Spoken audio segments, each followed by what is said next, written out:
Section 2. You will hear a talk given by a group offering a walking holiday to raise money for charity. First, you have some time to look at questions 11 to 16.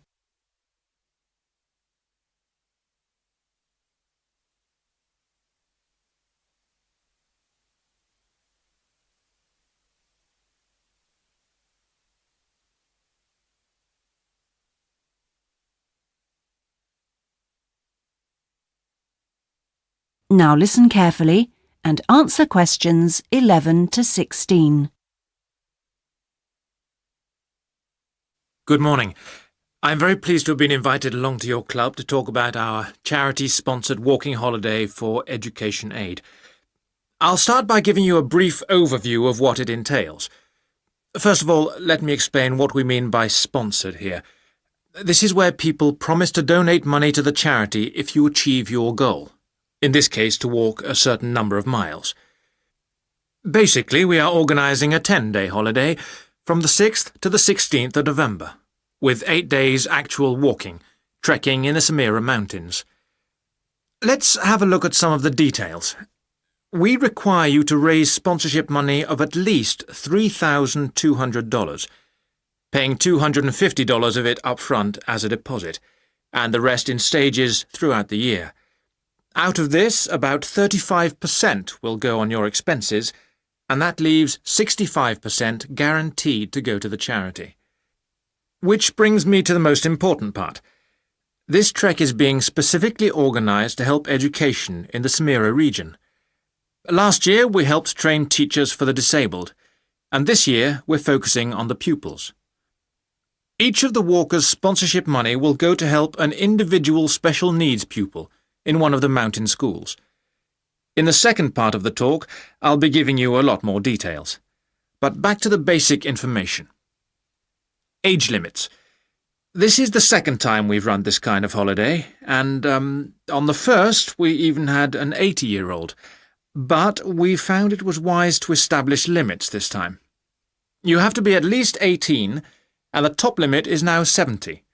Though you need to obtain a health certificate from your doctor if you are over 60 years old.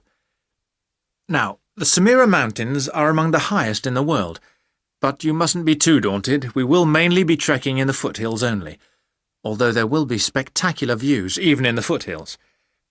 However, you will need to be extremely fit if you aren't now and you're interested in coming with us.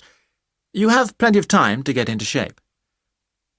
You'll be sleeping in tents, so you must have quite a bit of equipment with you, but you will be helped by local assistants. Your bedding and so forth will be carried by them. We ask that you only walk with a small rucksack with needs for the day. I don't think I've really said enough about the marvellous area you'll be walking in. Let's have a look at some of the sights you'll be seeing. Apart from these spectacular snow-covered peaks and valleys, there are marvellous historic villages. The area has been famous for centuries for making beautiful carpets, although recently there has been a trend to move into weaving blankets and wood carving. The people are extremely friendly and welcoming.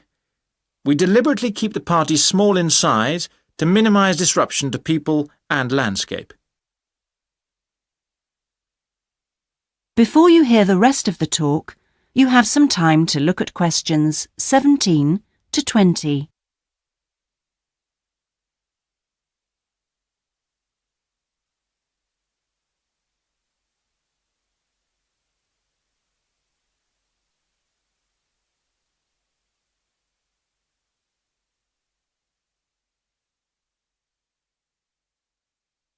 Now listen and answer questions 17 to 20.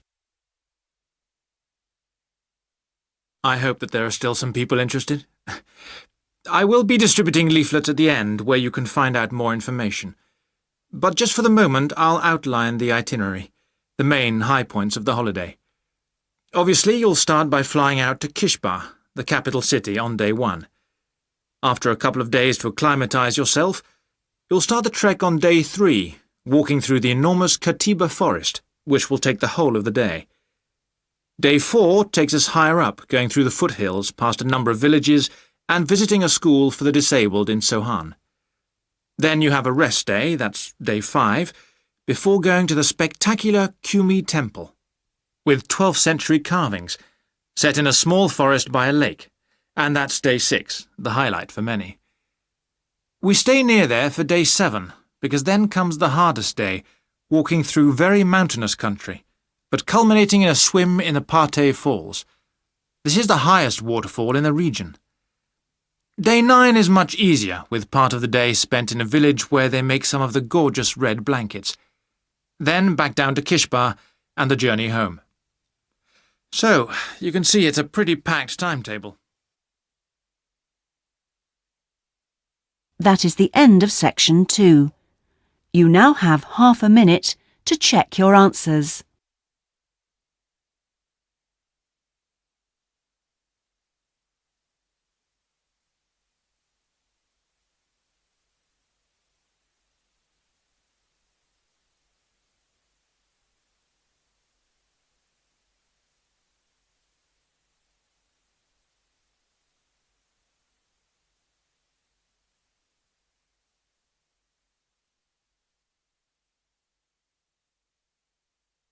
Now turn to section 3.